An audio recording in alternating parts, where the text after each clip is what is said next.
ولربما نفخ الخبيث بمكره حتى يضم لنفخه الفخذان، وبيان ذلك صوته أو ريحه، هاتان بينتان صادقتان. والغسل فرض من 3 أوجه: دفق المني وحيضة النسوان، إنزاله في نومه أو يقظة، حالان للتطهير موجبتان. وتطهر الزوجين فرض واجب عند الجماع إذا التقى الفرجان، فكلاهما إن أنزلا أو أكسلا فهما بحكم الشرع يغتسلان. واغسل إذا أمذيت فرجك كله، والأنثيان فليس يفترضان. والحيض والنفساء أصل واحد عند انقطاع الدم يغتسلان.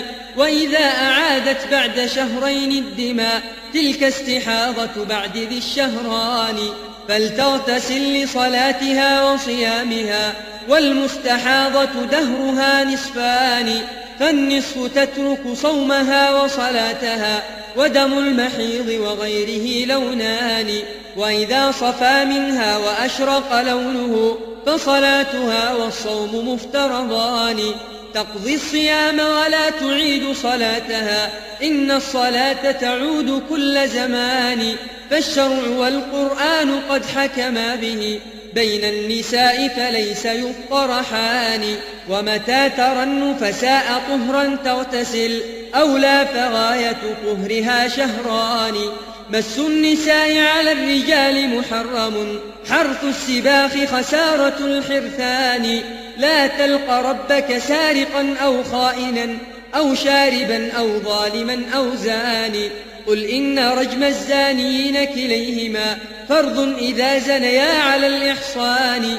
والرجم في القرآن فرض لازم للمحصنين ويجلد البكران.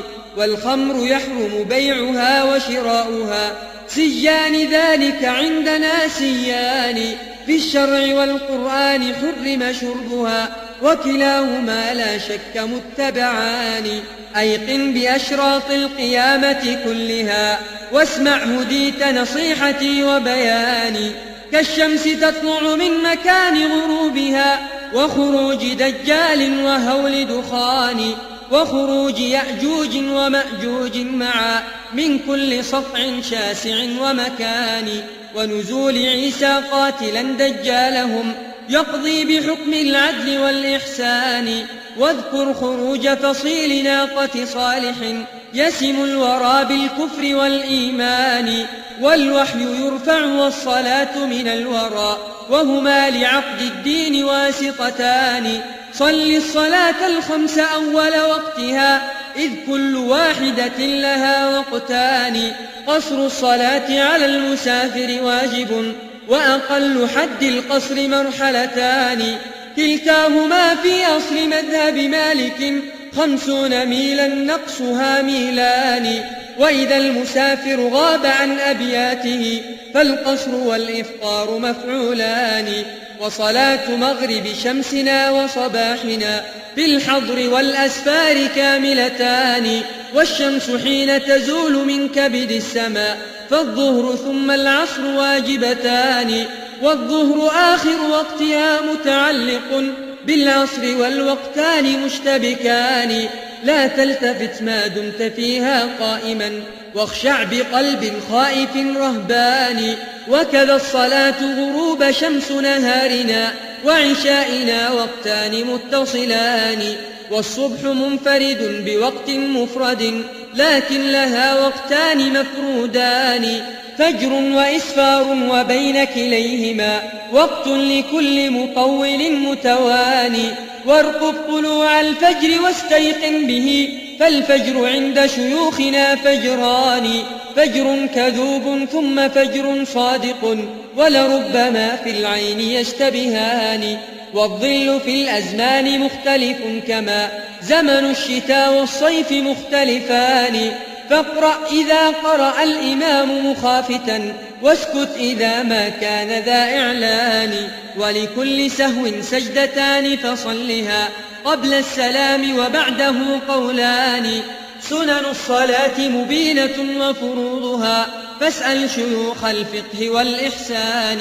فرض الصلاة ركوعها وسجودها، ما إن تخالف فيهما رجلان. تحريمها تكبيرها وحلالها تسليمها، وكلاهما فرضان. والحمد فرض في الصلاة قراءتها، آياتها 7 وهن مثاني.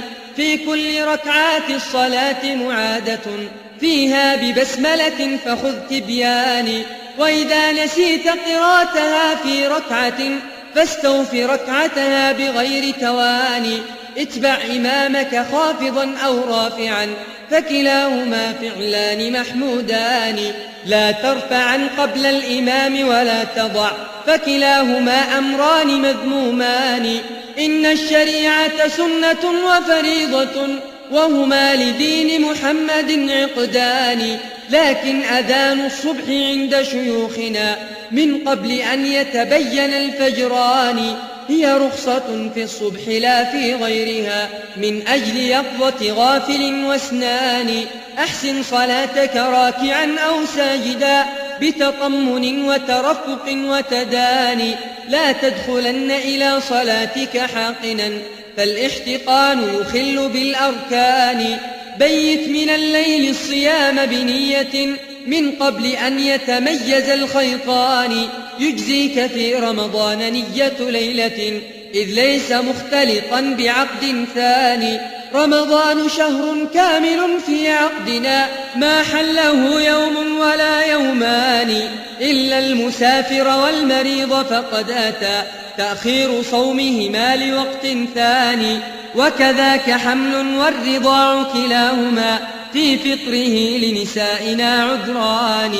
عجل بفطرك والسحور مؤخر، فكلاهما أمران مرغوبان. حصن صيامك بالسكوت عن الخنا، أطبق على عينيك بالأجفان. لا تمش ذا وجهين من بين الورى، شر البرية من له وجهان. لا تحسدن أحدا على نعمائه، إن الحسود لحكم ربك شان. لا تسعى بين الصاحبين نميمة، فلأجلها يتباغض الخلان. والعين حق غير سابقة لما يقضى من الأرزاق والحرمان.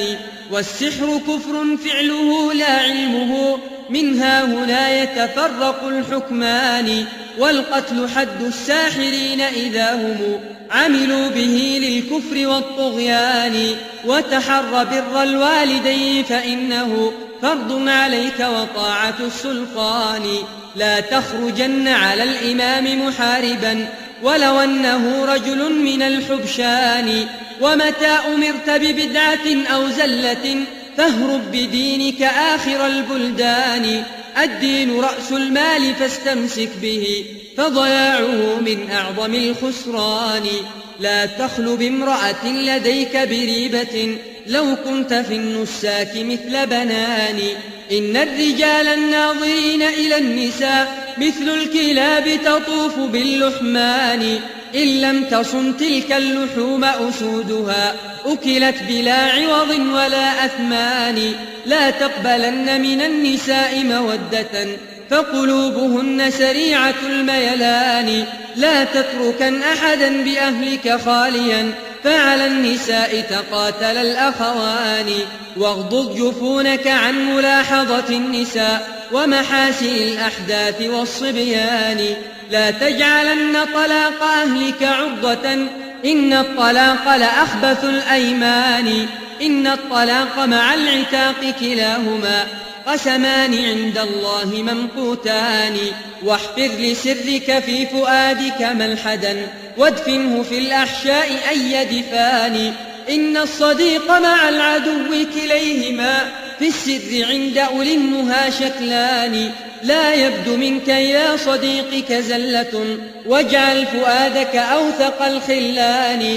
لا تحقرن من الذنوب صغارها، والقطر منه تدفق الخلجان. وإذا نذرت فكن بنذرك موفيا، فالنذر مثل العهد مسؤولان. لا تشغلن بعيب غيرك غافلا عن عيب نفسك، إنه عيبان. لا تفن عمرك في الجدال مخاصما، إن الجدال يخل بالأديان.